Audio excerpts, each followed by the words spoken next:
In early 1973, four young musicians banded together to form what would prove to become one of the biggest selling, longest lasting, most recognizable rock bands of all time. In order to accomplish their goals, they needed a road crew who were experienced, respected, dedicated, loved, and sometimes feared. Enter the original KISS Krew. Peter Moose Oroquinto, KISS's first roadie, joined the organization in August of 1973, followed by J.R. Smalling in January, Mick Campisi in April, and Rick Monroe in May of '74. These men willingly accepted the challenge and performed their tasks admirably.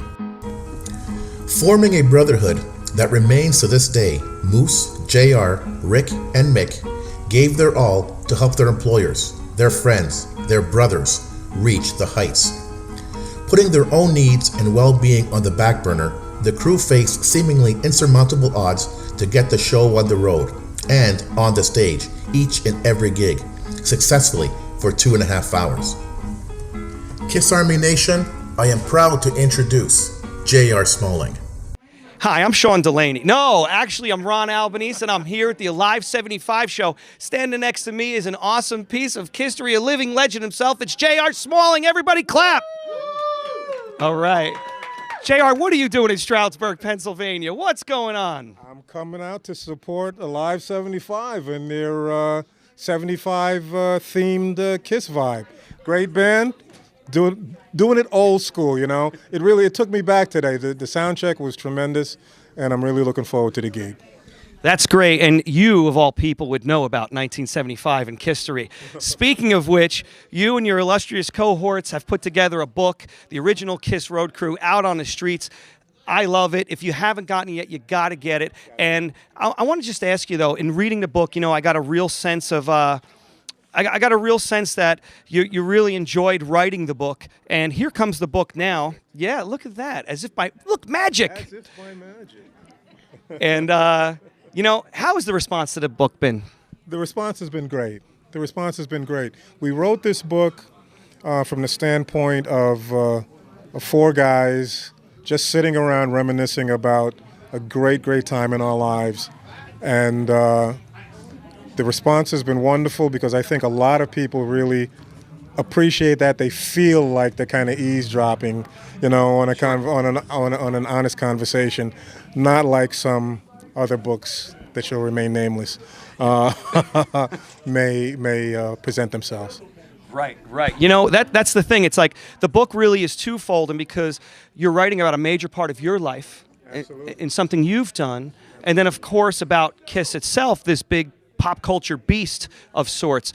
What was the one topic that maybe you wrote about where you said, wow, I just can't wait for readers to know about this? There's a lot of them. There's a lot of them. And I like the snow story, personally. The truck, yeah. There's a lot of stories, but it's all, you know, 40 years ago, we didn't know that the whole hysteria was going to last for 40 years, you know. We were out there, we were doing what we wanted to do, which was kicking ass and taking names, and we had no clue that it was going to last this long. But the fans really have, you know, demanded for years the book from the crew, from us, and you know, just last year, Moose and I decided that, you know, it was time. Mick Campisi, the late Mick Campisi, my brother, our brother, passed away 2 years ago, and he was a big proponent for the book. He really wanted to see it happen, and unfortunately, he passed away before it could become a reality. But we do have probably 16 hours worth of tapes of the crew when we last got together in Boston in 2002 that we recorded in a hotel suite, hanging out, being guys, just remembering and reminiscing about everything that we went through. And because of those tapes, we were able to include a lot of Mick's thoughts along with those of Peter Moose Oroquinto and Rick Monroe and myself, and that's how the book came about.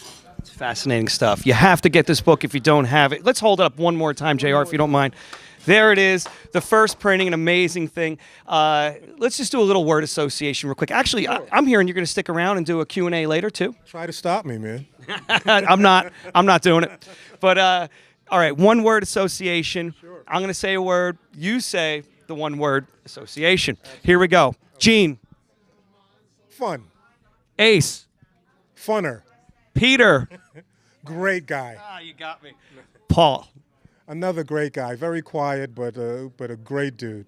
Yeah, to jump off of the one-word association thing, I got to say, because I think a lot of people might be curious, but in TOKK, the original KISS Krew, TOKK, in TOKK days, from '74 through mid-'76, was, in my opinion, I refer to them as the glory years.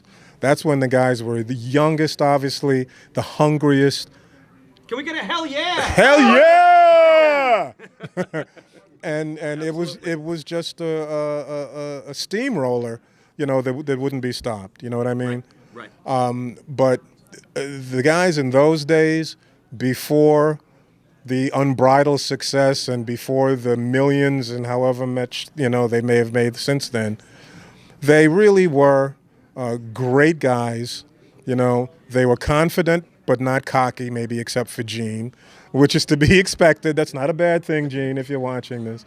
But they were all great guys, and they were just hungry and eager. And every show from those 2.5 years that I worked with the band really show that, So for me, I look back at my life, it's like looking at a movie. There's so many different scenes, and a lot of the scenes are in the book. And a lot of others, who knows? There might be a follow-up. Who knows? But for now, that's it. And I have to ask you, how did you end up getting involved with Alive 75? It was interesting. I have to say it was all due to Anthony, the demon in Alive 75.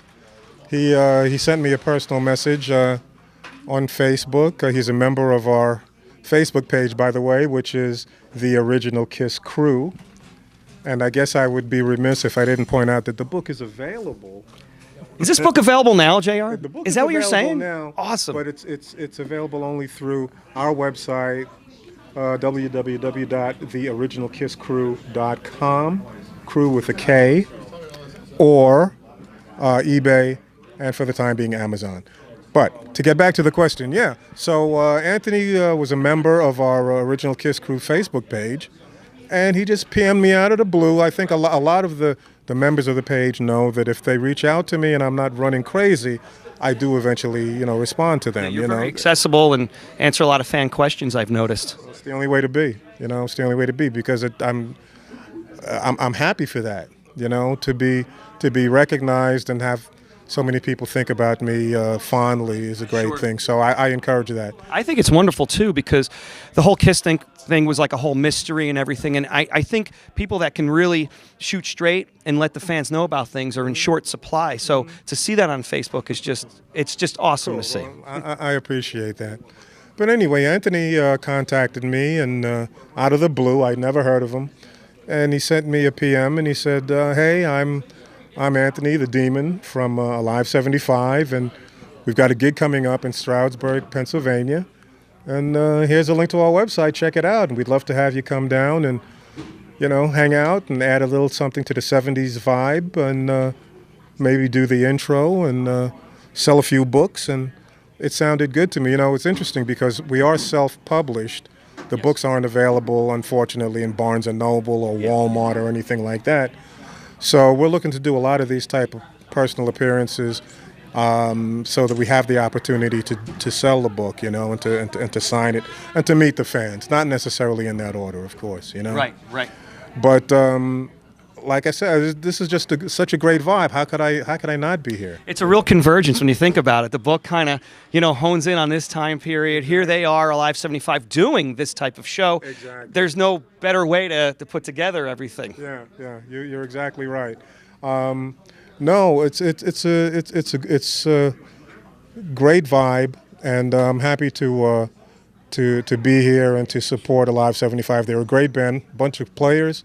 They are they're a force to be reckoned with. It's a good thing. Hopefully, fans who didn't get the chance to see the original KISS back in '75 will take the time to come out and see a live '75, because this is the closest that you're going to get to the real glory days of KISS. That's all I can say. All right, time for some fan-submitted questions. This first one for you, JR, is the following. Out of all 4 original KISS members, who was the most affected by fame? Well, you know, there's 2 ways to look at that. You can be affected by fame in what might be perceived as the positive way, or you can be affected by fame in what can also be perceived as the negative way. Right.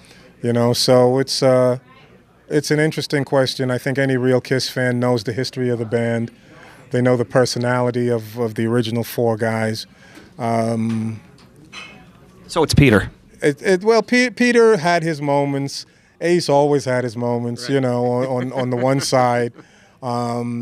Gene was always very confident and very full of himself, you know, in a good way. Really, Gene? I don't see that.